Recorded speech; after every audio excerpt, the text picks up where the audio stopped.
I swore to protect this island with my life. Never once betraying my code.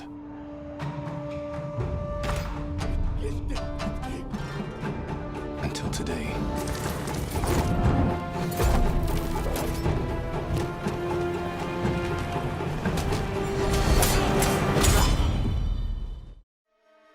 It has been 6 years since developer Sucker Punch's last game. The studio is well known for crafting stories of raccoons that masquerade as thieves, superheroes torn apart by their own morals, and now, with Ghost of Tsushima, samurai warriors who must reckon with their heritage and past. It's the 13th century. The Japanese island of Tsushima has fallen after a Mongol invasion.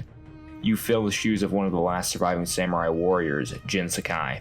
You stand alone, outnumbered and outmatched. It's up to you to bring your people together and liberate your home. Ghost of Tsushima's story opens with a bang, but then becomes quite dry for the first act. For me, it felt like a drag to play. The characters weren't particularly engaging, and it felt like it was holding back on delivering everything it wanted to achieve. It goes through the motions, but doesn't feel too dissimilar from the lows of your average Assassin's Creed game, tailing missions included. Thankfully, the game's pacing picks up significantly in the second act and catapults itself into a beautiful finale with the third act. Characters start to define themselves, the conflict becomes more richer, and Jin becomes a far more layered character. You see the sacrifices and consequences of the dedication to his vengeful quest against the Mongols, resulting in well-crafted emotional beats.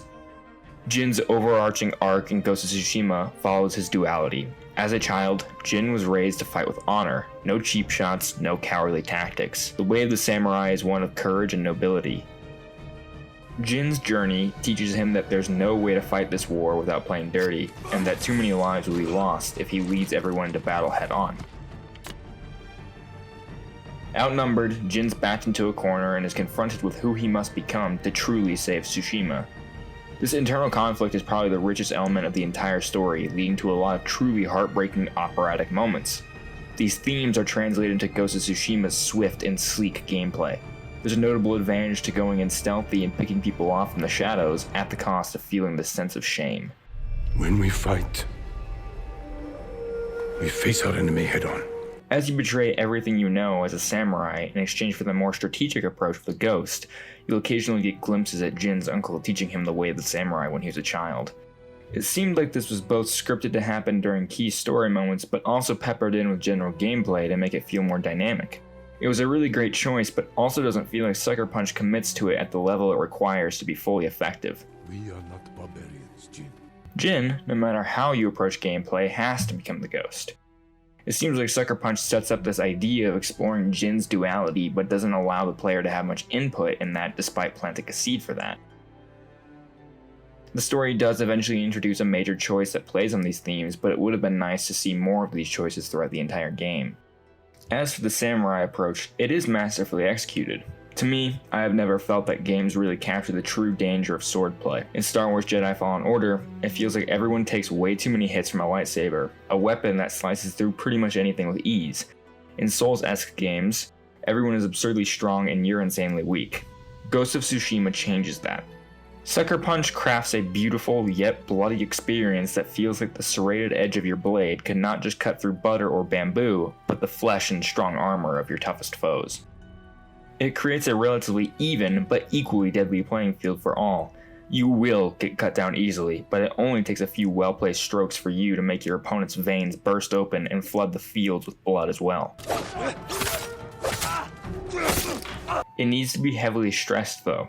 This is not Sekiro or Dark Souls. This is very much a game inspired by The Witcher's combat, with lots of countering and lots of parrying.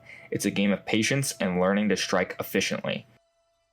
You have various stances you have to change between that are more effective against specific enemy types, there are environmental traps to use to your advantage, and you have a wide array of gadgets at your disposal.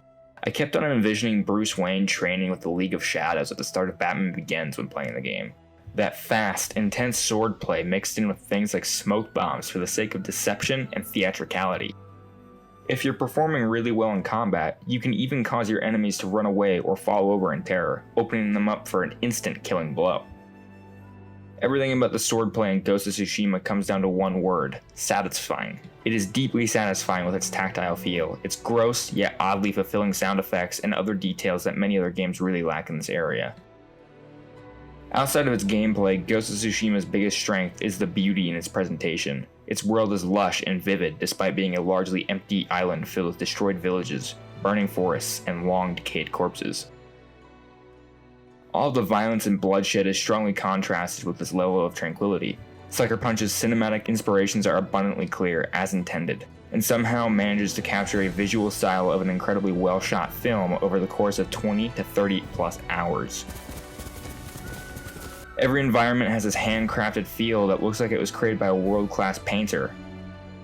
There are a number of set-piece duels in the game that place you and another fighter in these cinematic settings.